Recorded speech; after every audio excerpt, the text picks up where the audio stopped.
మనం జీవం పలకచ్చు, మరణం చనిపోతుంది, మరణం పోతుంది, కానీ మరణం పలితే జీవం మాత్రం రాదు. ప్రియమైన దేవుని బిడ్డ,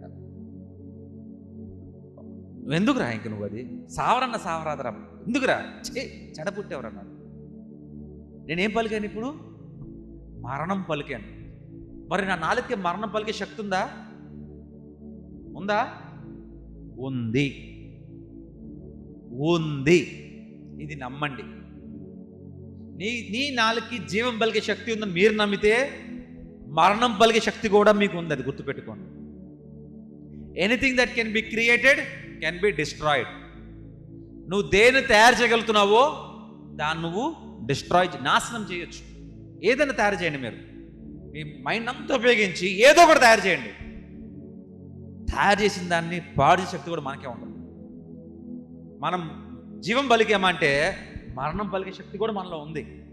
కానీ ఇప్పుడు అక్క నా మీద మరణం పలుకుతుంది, కానీ ఎందుకు కలగటం లేదు నాకంటే నాకు యేసయ్య రక్షగా ఉన్నాడు. ఇక్కడ ఆ మరణం నాకు రాకుండా యేసయ్య రక్షగా, తన రక్తము రక్షగా ఉంది, నాకు రక్షిస్తుంది, రక్షణగా ఉంది.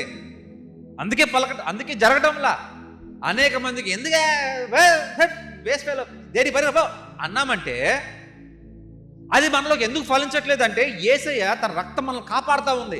ఇటువంటి మరణపు మాటల నుండి, మరణ పలుకుల్లో నుండి యేసయ్య రక్తం మనల్ని కాపాడుతుంది. కానీ నువ్వు జీవం పలుకు చూడు, అదే రక్తం యాక్సెప్ట్ చేస్తుంది. హల్లెలూయా. ప్రియమైన దేవుని బిడ్డలారా, పాజిటివ్ మాట్లాడే శక్తి మీకుంది, నెగిటివ్ కూడా మాట్లాడొచ్చు. నీ వల్ల అవ్వదు, నీకు చేత కాదు, నువ్వు వేస్ట్ ఫెలో అని కూడా అన్నానుగా. ఇప్పుడు నేను అన్నానుగా, కానీ అది మేనిఫెస్ట్ అవ్వాలా వద్దా అనేది నాలోనే ఉంది.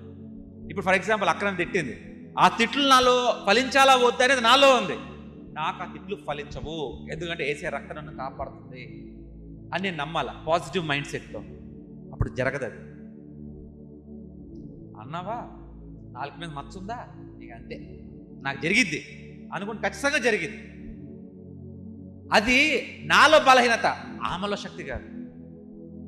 సాతాను గాడు యేసయ్య చూసి వణికిపోయాడు, పారిపోయాడు అనేక సార్లు. ఎందుకు? సాతానులో ఉన్న బలహీనత అది. సాతానులో ఉన్న బలహీనత దేవుళ్ళు ఉన్న శక్తి. అది అదే దేవుని శక్తి మన దగ్గర ఉన్నప్పుడు చెడు ఏది కూడా నీకు కానీ నీ గుడారంలో ఉన్న వరకు సమీపించదు. తన రక్తం నిన్ను కాపాడుతూ ఉంటుంది, నీ కుటుంబాన్ని కాపాడుతూ ఉంటుంది. ప్రియమైన దేవుని బిడ్డలారా, ఏ ఒక్క శక్తితో దేవుడైతే జీవ ఆత్మగా మనల్ని సృష్టించాడో, ఏ శక్తితో సృష్టించాడో అదే శక్తి నీలో కూడా ఉంది. You can create are you can destroy.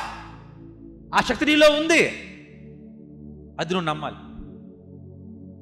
ఇప్పుడు నువ్వు అబ్రాకడబ్రా అని చెప్పి ఇంకొకరి జీవితంలో శాపాలు పలుకుతావా? అబ్రాకిదబ్రా అని చెప్పేసి నువ్వు ఇంకొకరి జీవితంలో ఆశీర్వాదం పలుకుతావా?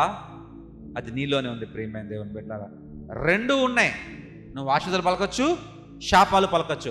ఆ రోజు పాత నిబంధనలో ఒకరు ఈ కొండ ఎక్కారు, ఇంకొకరు ఈ కొండ ఎక్కారు. కొందరు ఎక్కంగానే ఇక్కడ ఒక మాట పలకంగానే మీరు దీవించబడును గాక అని ఈ కొండ మీద నుండి గట్టిగా పలుకుతున్నారు. ద్వితీయోపదేశకాండంలో కొంతమంది కొన్ని ఆశీర్వాదాలు పలకంగానే, కొన్ని జరుగుతున్నాయి పలకంగానే ఈ కొండ నుంచి మీరు శపించబడును గాక అని ఈ కొండ పలుకుతున్నారు.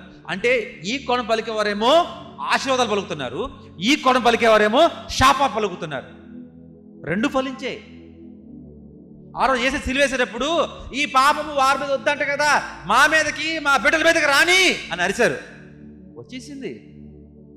వచ్చేసిందండి. జాగ్రత్త, మీ నాలుగుకి అంత పవర్ ఉంది.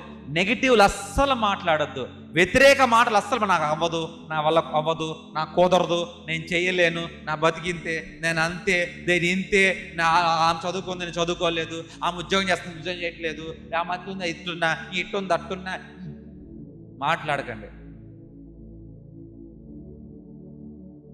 ఐఎమ్ గుడ్, యేసయ్య నాతో ఉన్నాడు, నాకు చాలు, thank you so much. Negative మాట్లాడకండి. నెగిటివ్ మాట్లాడితే మీ నాలుగుతో ఇంకొకరికి కాదు, మీకే చెడు. అర్థమవుతుందండి? ఇంకొకరికి చెడు కాదు, ముందు మీకే చెడు. అవతలని కాపాడడానికి యేసయ్య రక్తం ఉంది, మిమ్మల్ని కాపాడడానికి ఏముంది అక్కడ?